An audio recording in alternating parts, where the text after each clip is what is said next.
All right, so I've been thinking about sitting, wondering on what video I should make today. Obviously, got to be very consistent here in the YouTube stuff. And I decided that, because Sunday night is WrestleMania Backlash, which, by the way, if you guys haven't checked out my prediction for that show, go check it out. I decided that let's go back in time. Let's go back maybe 3, 4 years back to a fateful May 6, 2018. Now, I know a lot of people will look at this May 6, 2018 as a typical Sunday night in many people's case, but for wrestling fans, in a sense, this was a very, very dark day of wrestling fans. A day that we don't want to talk about, a day that we hardly want to even think about. That day, May 6, 2018, in Newark, New Jersey, 14,724 in attendance. This was WWE Backlash 2018. This, in all honesty, was without a shadow of a doubt the not just the worst, probably one of the worst pay-per-views of 2018 because obviously you had Crown Jewel as well, but probably one of the worst WWE pay-per-views in the past 10 years of the 2010s in modern times.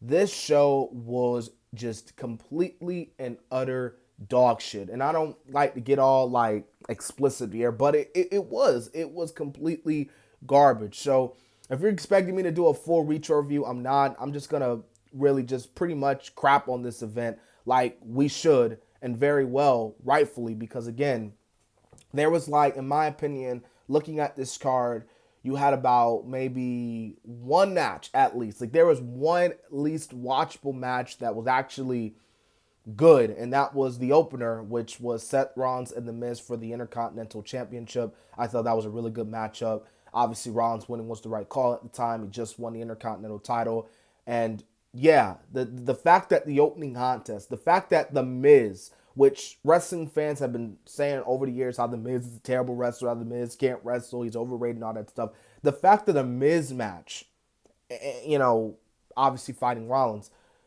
was considered the match of the night, considered the match that's actually watchable on this show. That's saying a lot. That should tell you that this show was crap. I mean, this is the same card that had Jeff Hardy and Randy Orton, which it wasn't a bad match, but it wasn't like a great match. Jeff Hardy and Randy Orton, they've been in the ring, with each other plenty of times. You would think this is going to be, again, a great match tonight. But even this one for the United States title, I thought this match was just solid at best.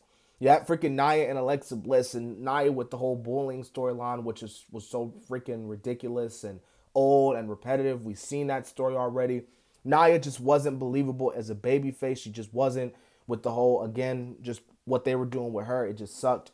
And it's crazy because this was also Daniel Bryan's like first match on WWE, like in a very long time. You know what I mean? Like this was his first non WrestleMania pay per view match since like what Fastlane. I'm trying to see here, Fastlane. Like this was his first singles match, and the fact that his first singles match back was terrible. An awful WWE title match with a terrible finish. The AJ and Shinsuke dream match at this point was just ruined to no return.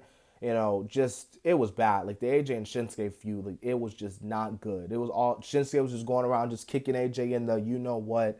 It was bad. Carmella and Charlotte didn't deliver.